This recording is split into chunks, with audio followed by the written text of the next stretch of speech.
Hi, good morning and welcome to our meditation on grace. Today is the 14th of April.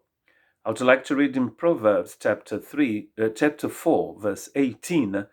The path of the righteous is like the morning sun, shining ever brighter till the full light of day.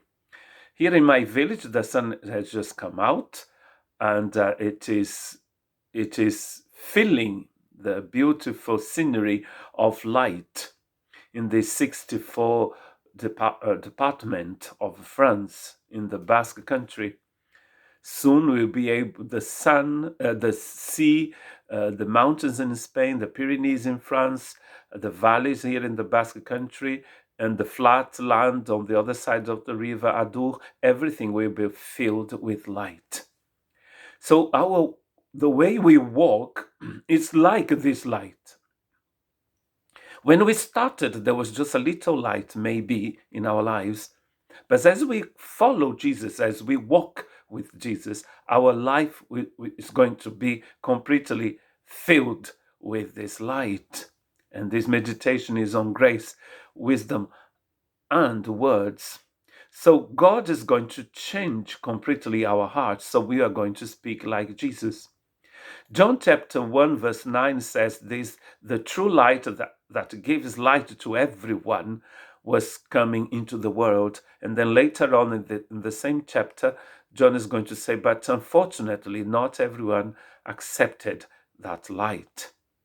But those who accepted that light, they received the right to become children of God, children of light.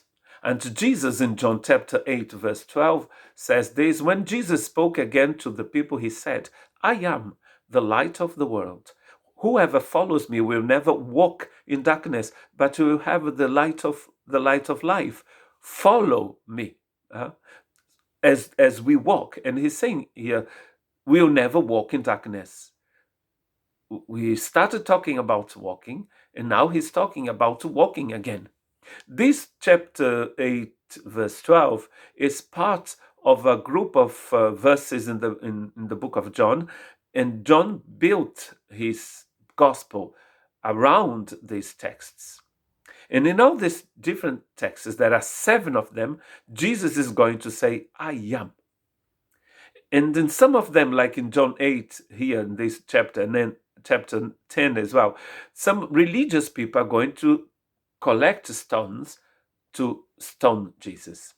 Why? Because they understood that he is using the same formula that God used in the Old Testament when he was speaking to Moses, for example.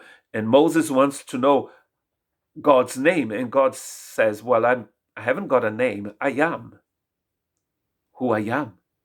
He is the one who was, who is, and is to come. He is present yesterday, he is present today, he is present forever. And Jesus is saying, I am the light of the world. He is. It means that he doesn't just have light, he is himself the light of the world. And Paul, when he writes to the Ephesian church, is going to say this in chapter 5, verse 8, for you were once darkness, but now you are light in the Lord. Live as children of light. He said you were, and now you are. You are light. So we, in Christ, we become light. Our whole life is filled with God's light. So what are we going to do once we know we are light in Christ? And pay attention that he is saying in him, in the Lord, which is very typical of this epistle. Paul is saying constantly in him, in Christ, with Christ. So in Christ, you can become light. Without him, you can do nothing anyway. And then the normal thing for a child of light to do is to walk as a child of light. And then as we go back to our text of Proverbs chapter 4, verse 18, it says, the path of the righteous is like the morning sun. So we walk in the light because we have become light in Christ. God bless you.